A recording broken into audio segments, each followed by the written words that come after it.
You know, some stories are so big they almost feel like myths. But this one is real. We're talking about a journey of 240,000 miles that ended with one of the most incredible moments in all of human history. This is the story of Apollo 11. It's a tale of guts, genius, and a dream that absolutely captivated the entire planet. Just think about those words for a second. Where did they come from? Not from an office or a podium on Earth. Nope, they crackled over a radio from the silent alien surface of another world. I mean, those words completely changed our idea of what was even possible. And this is where it all went down. The date was July 20th, 1969. And the location? A silent, dusty, incredible landscape 250,000 miles away from everything and everyone we'd ever known. The moon. For the very first time, it wasn't just a light in our sky. It was a place we could actually go. Can you even imagine it? About 650 million people, that's roughly a fifth of the world's population at the time, were glued to their TVs. The whole world was basically holding its breath together, watching the final moments of a decade of unbelievable work as Apollo 11 finally got there. And then the moment came. The hatch of the lunar module, nicknamed the Eagle, swung open.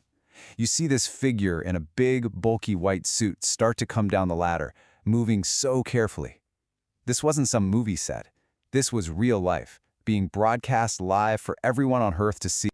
All of that work, all of that travel, it all led to one single simple action. But the true weight of that one small step, it was almost impossible to fully grasp what was happening in that moment. 1. That's really the only number that matters here. This was the first time, the very first time, a human being had ever set foot on another world. For all of human history, we'd looked up at the moon, and in that instant, we finally touched it. And you know, this wasn't just about exploration. In the middle of the Cold War, this was a massive deal. The moon landing was a huge win for the United States in the space race. It was the moment they met President Kennedy's challenge and showed the whole world what American technology could do. But of course, that historic step wasn't taken by just one person, not even close. It was the final move in a giant, coordinated dance by an incredible team of people, both up in space and back on the ground. The teamwork was just off the charts. You had Neil Armstrong and Buzz Aldrin, the two guys who got to walk on the moon, collecting samples and doing experiments. But while they were down there, Michael Collins was orbiting all alone above them in the command module. He was literally their only ticket home, their lifeline back to Earth. And even though it was an American achievement, the success of Apollo 11 really felt like a win for everybody.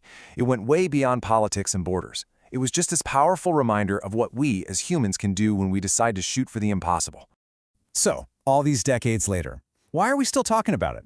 What is it about this one event that still gives us goosebumps? Why does it matter so much? Well, I think it's because the moon landing was proof of our best qualities. It showed the incredible power of science to solve problems that seemed, well, unsolvable. It showed what real teamwork on a massive scale looks like. And more than anything, it showed what pure, relentless human determination can achieve. But the mission wasn't truly a success until the very end. After their historic time on the moon, they had to make it back. And they did. The astronauts returned safely, splashing down in the Pacific Ocean, cementing their place as absolute legends. So you see, the story of Apollo 11 isn't really just about looking back at something amazing we did. It's a challenge. It's always there, pushing us to look forward and ask, okay, what's next? What's our generation's moonshot? What impossible thing are we going to do? What will be our next giant leap?